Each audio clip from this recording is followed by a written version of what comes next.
Hello, ladies and gentlemen. As usual, I am Ibrahim Boy. This is our channel on science and philosophy.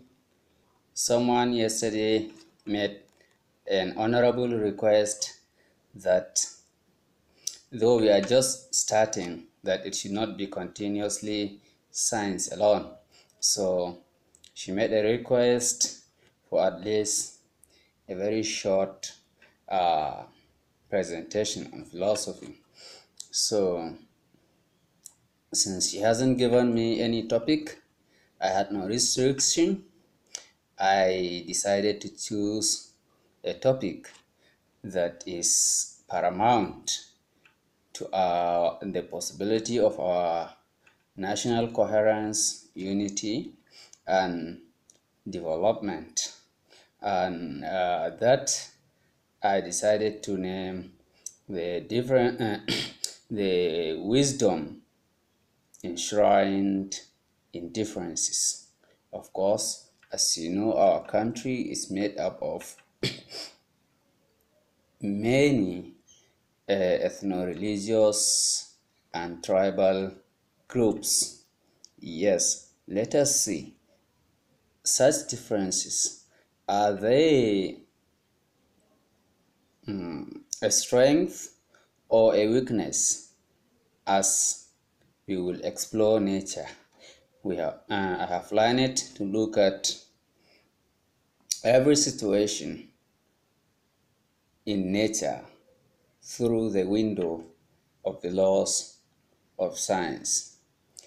Okay, here we go.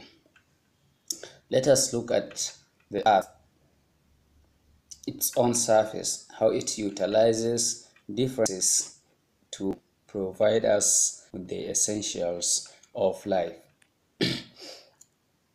If you fly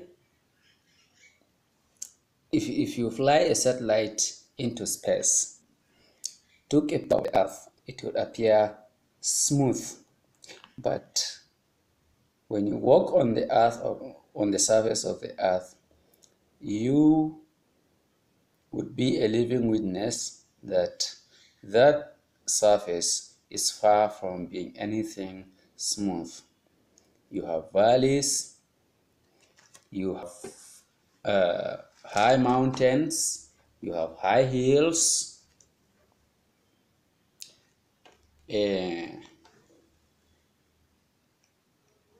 different landscapes, different structures that make the surface of the earth look rough. But are those structures important? Of course, yes.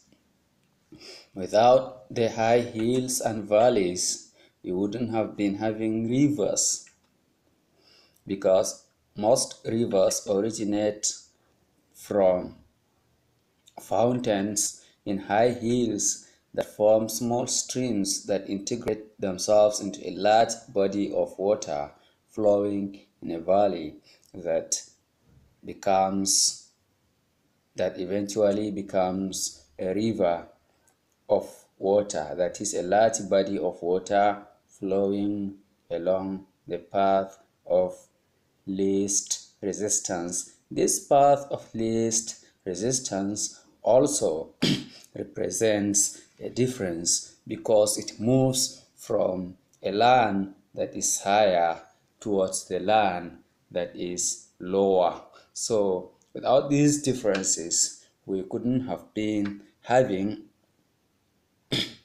rivers from which we catch fish, from which we irrigate our farmlands, from which we generate hydroelectric energy, and a lot of other importances of rivers.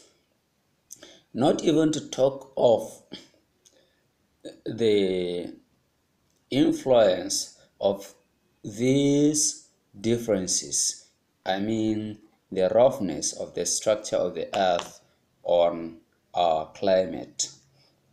If the earth had no difference, hath no angular difference with the ecliptic, that is, the plane in which the planets circle the Earth, then we wouldn't have been having season. Every season would be as the other. So we got an angle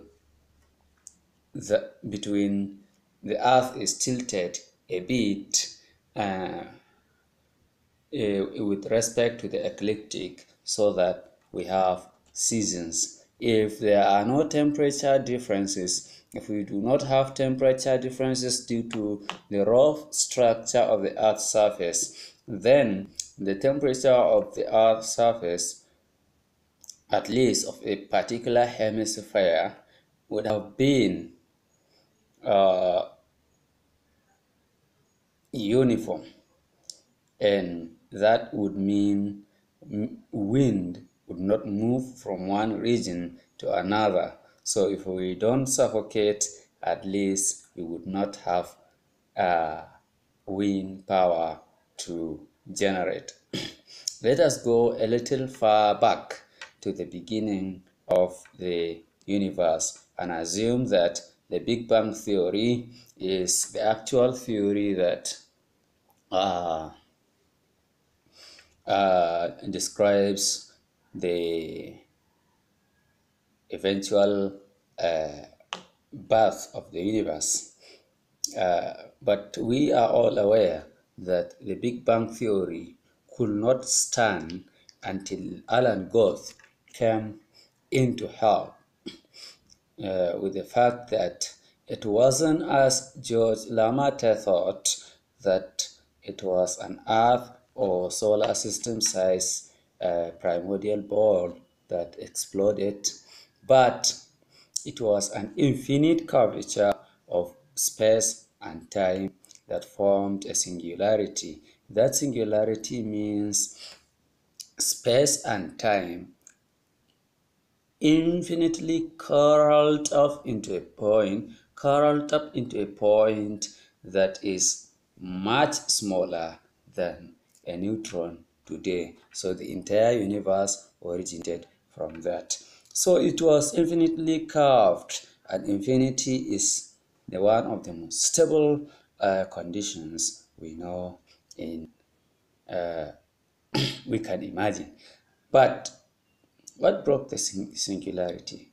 Something must have tipped the balance of one way or another, and boom, our singularity exploded into an inflation. Inflation means very, very rapid, I mean unimaginably rapid expansion, whereby after some seconds, radiation was born, and that was the dark age of the universe because radiation was not visible. So the earth the universe was opaque at that point, but as it expanded and cooled, matter began to condense from radiation, so it became a kind of equilibrium between radiation and matter exploding into radiation, and radiation condensing into matter. So if it continued expanding with that smooth rate, then we would have not been observing the universe we are seeing today, that contains galaxies, stars, and planets, because there would have no chance for gravity to come in and pull some matter together and form bodies such as large galaxy clusters, galaxies and star clusters, stars, and even later planets. So there must be something that has disturbed the young universe somewhere, that has caused a difference to travel or to wiggle or to happen at a particular point. At that point where the difference happened, whether in temperature or something else, that gave radiation that gave uh, gravity the chance to come in and clump matter together into super galaxy clusters, galaxies, star clusters from later generation stars, with stars formed with galaxies, with planets around it like the Earth. So if it expanded as it started without any disturbance, without any difference, there wouldn't have been this video, because there wouldn't have been this Earth. It would have been a universe that was uniformly expanding, virtually containing nothing but radiation and matter evenly distributed. Nothing could have formed. So let's come back. The examples in there are very too much. Like in mechanical engineers tell us that without difference, no machine can operate, because they said the second law of thermodynamics says energy flows from hotter reservoir to lower reservoir, and in that flow of energy, work is done, that is, machine is operated. Electrical engineers tell us that currents move due to potential difference. If potential is the same everywhere, then the charges would not move, then there will be no current. So the current that we use in our houses, in our industries, in our offices, to power our devices, are due to difference in potential. So let's come back to Nigeria.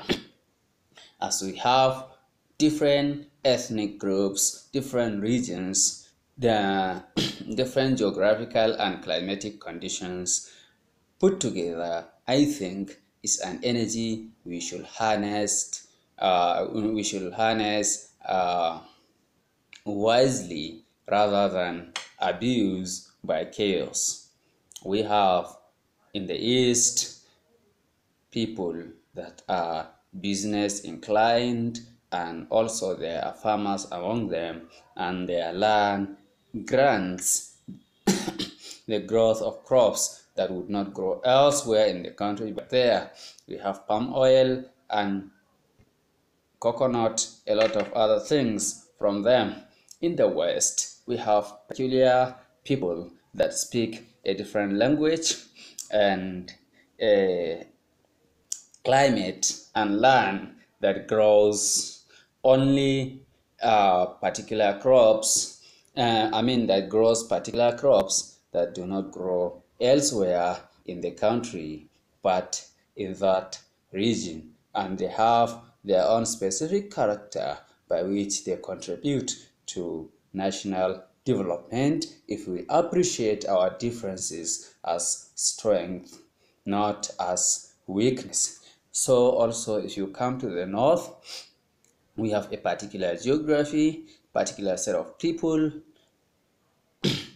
that have a particular kind of occupations, such as grazing and growing crops that do not grow elsewhere in the country but in the north. So we export groundnut oil, groundnut itself, meat, beans, potatoes, onions, to the other parts of the country. So please let us use our differences and uh, harness the energy that is hidden therein, rather than chaotically destroying anything. Thank you and God bless you. I know this film hasn't mustn't be didactic, because most of my audience are wise already, so these hints are enough. Thank you and goodbye.